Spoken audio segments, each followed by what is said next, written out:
بسم اللہ الرحمن الرحیم عن عبد اللہ بن عمر رضی اللہ تعالی عنہما قال قال رسول اللہ صلی اللہ علیہ وسلم من احب ان يصل اباہ فی قبرہ فلیصل اخوان ابیہ بعدہ او کما قال علیہ الصلاۃ والسلام۔ حضرت عبداللہ بن عمر رضی اللہ تعالی عنہما فرماتے ہیں کہ رسول اللہ صلی اللہ علیہ وسلم نے ارشاد فرمایا کہ جو آدمی یہ چاہے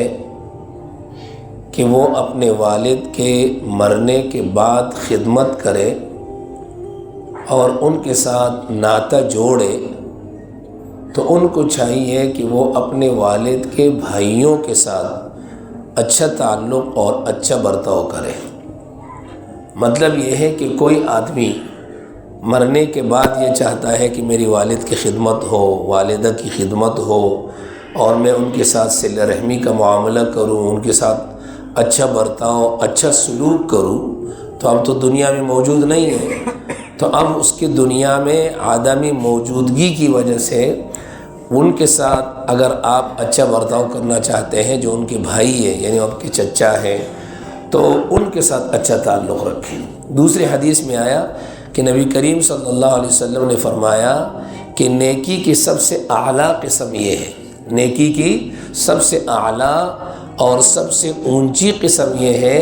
کہ آدمی اپنے والد کے مرنے کے بعد ان کے دوستوں کے ساتھ، ان کے بھائیوں کے ساتھ، ان کے جو متعلقین ہیں ان کے ساتھ اپنا تعلق جوڑے رکھیں اور ان کے ساتھ اچھا برتاؤ رکھیں، تو گویا یہ اپنے والد کی مرنے کے بعد خدمت ہے۔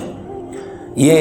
مرنے کے بعد ایک چانس ہے ہمارے لیے کہ ان کے جو چچا ہے، ان کی جو دوست ہیں، عزیز اور اقارب ہیں، ان کے ساتھ اچھا برتاؤ کرنے سے یہ مرنے کے بعد والدین کی خدمت ہے، اور اس میں والدہ بھی داخل کے والدہ کی جو متعلقین ہیں ان کے ساتھ اچھا برتاؤ رکھنا، جیسے خالائیں ہو گئی یا ان کے رشتہ دار ہو گئے یا ان کے دوست احباب ہو گئے، ان کے ساتھ اچھا برتاؤ کرنا یہ مرنے کے بعد والدین کی خدمت ہے۔ اللہ تبارک و تعالیٰ سے دعا ہے اللہ ہمیں عمل کرنے کی توفیق عطا فرمائے۔